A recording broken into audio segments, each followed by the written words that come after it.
Okay, here goes. Bit of a long story, but the setup is essential. I'm a filmmaker. During college, while I was hiking the outskirts of my town getting B-roll, a nice old guy pulled over and gave me a lift back to town. Let's call him Jack. We have a short chat, he lets me off, I think nothing of it. 2 years later I'm out of college, unemployed, creatively tired. He bumps into me, tells me he's a member of a paranormal investigation group, asks me if I'd like to make a documentary about them. Fucking, would I? I join him on weekly meetings with this group in a pub in Dublin. I'm hiding my power level this entire time and trying to ingratiate myself as a documentarian interested in making something about them and about ghost hunting as a hobby, not a ghost adventures thing where I try to catch evidence on camera. They're a pretty quirky bunch, but to keep it short, there's some drama between members, particularly this one French seductress who is only there to try and bone the men while the women snipe at her. I join them on a few hunts, find fucking nothing but get to see spooky castles at night. Back in my hometown, I regularly talk to the locals and share my stories. Most people say "Ha, that's wacky," before eventually saying, "I saw a ghost, don't fucking tell anyone." But one guy, Billy, who was originally from Northern Ireland and was some sort of small-time border-hopping criminal when he was younger, tells me of this haunted house on a back road in the middle of fucking nowhere, the Coonean Ghost House. The place is the site of a recorded exorcism in the early 1920s, though there's also loads of folklore and fictionalized retellings of what happened there. Billy, who is usually really lighthearted and takes nothing seriously, tells me coldly, "Make fucking sure you tell either the local police or the local pub you're investigating ghosts there, or you might not come out alive." Billy specified investigating ghosts at night due to how suspicious that looks. Now, for those unaware, the IRA these days are mostly and officially not active due to the ceasefire agreement, and have mostly quietened down. There are some diehards that still expect a war and have caches of weapons hidden around the countryside. My own town found a cache in the woods in recent years. But mostly the IRA are comprised of teenagers basically wanting to be in a gang with tenuous relations to any sort of coherent political movement. But tensions still exist in the small border towns, and the ghost house was right in that area of the country. I took Billy very seriously on the matter and relayed this to Jack multiple times. Jack, myself and a Wiccan called Ellen did a recon during the day, when I took all these pictures, and it definitely had an atmosphere. Took us about 45 minutes to get there as the route was through hilly backroads almost the entire way. You can see this on Google Maps, but it's a seriously small, out-of-the-way road, with a spot for parking for the local forestry loggers across from the entrance to the house itself. You can see this on Street View.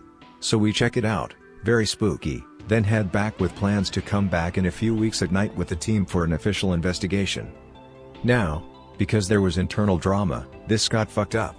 The French seductress had her birthday coming up, and some people in the team didn't want to go and thus made excuses that they were busy with whatever.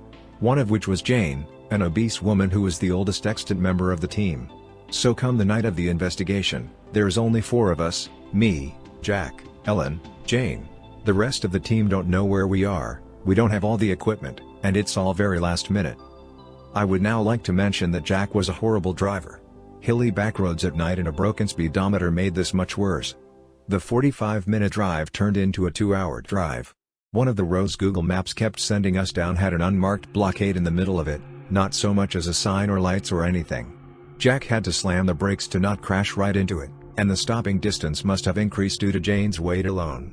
This sent him on a loop, turning back to find some way around, seemingly forgetting what he was doing, then following maps back to the same blockade, twice. Eventually he figures it out and finds the back roads we took before, but now he's speeding. Every single hill we take sends the car into the air, and Jane's fat ass brings it crashing right back down, firing off sparks from the back like it's a fucking Chinese parade. I am completely shitting it, white knuckle the whole way. I ask him to slow down more than once, but the other 2 clowns in the car don't seem to mind. He'd nearly gotten into crashes twice before with me in the car on our way to the meetings. At this point, I bring up that, because it's later than planned and the pub will probably be closed, if he called the police station. Lol, no, it'll be grand. I'm naturally fucking pissed, but at this point I'm not sure I'll make it there alive anyway. Plus, it seems unlikely anyone will find us. At one point I asked for a piss break and he fucking slams the brakes when he spots a ditch. I considered just running south across the fields as I piss, but don't because I think I'm overreacting. We didn't encounter a single car, thank fuck, because we would have hit it or run off the road, so maybe it will be grand. I get back in and tell them that, if we do run into the IRA, tell them we're shooting a film and mention nothing about ghost hunting because that sounds retarded. Finally we get there. We pull left into the little parking spot, cross the narrow road, climb down to the path to the house. It's past midnight already, it's cold, it's raining, it's fucking shite. No ghosts either, surprise surprise. We don't have our equipment either, which is mostly EMF sensors, thermometers and other cheap shit you can find in a hardware shop, so even if we felt like it there wasn't much we could do. So we turned to leave after about 45 minutes. And as we go back down the path towards the road and our car, 2 fucking cars pull up and block our way. Typical boy racer cars too. And 8 young lads pour out of them and start walking towards us. Almost 1 a.m. on a back road in the middle of nowhere, seconds before we leave. Shitting it, I tell Ghost Team number 1, do not say we're looking for fucking ghosts, we'll be executed. When one of the lads, surprised to see us here and pretending, badly, that he had no clue, says with a Belfast accent, "Who's this then? There's people in here. What are ye up to?" Jack immediately replies, We're ghost hunters. now we're the most interesting people in the world. These lads all want to know our names, are trying to suss us out, keep inviting us back into the house for Kens. I say no, we're on our way home, bye now, bye, and practically fucking pull Jack and the other 2 into the car. And even fucking then, Jack doesn't immediately leave. He doesn't notice that there are still people in the other 2 cars, watching us, until the one blocking our way pulls over to let us go. We eventually get back home, almost driving into the blockade from the other side. I don't even say goodbye to these total fucking lunatics, never talk to them again. I tell Billy this whole story and he laughs but tells me how fucking lucky that didn't go any worse. Otherwise the only fucking ghosts on that investigation would have been us. Actually, shit, I should probably give some details on the house itself. Since the time I was there in 2015, all the surrounding forestry was cut down, having been grown for timber. There's a small zone of trees around the house and its path itself that are much older and wilder, but it's now much more exposed to the elements. The tin roof was added in fairly recent times too, but the interior of the house was basically left untouched, with a partial wooden second floor remaining that Jack climbed onto while we were below him, because fuck us if it collapsed. It has also since then been boarded up, probably around the time the trees were cut down, so these might be the last photos of the interior.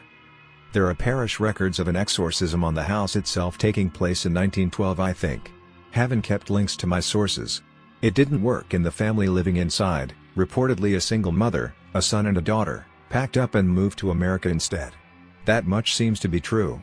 But the cause and focus of the haunting varies from tale to tale.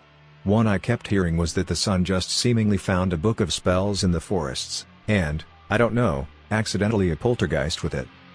Beyond that, it was standard poltergeist stuff, knocks on the walls, beds and bedclothes being thrown across the room, and disembodied voices, in this case singing the Republic national anthem, which would be impressive because it had only existed for 4 years by that point, and other marching songs.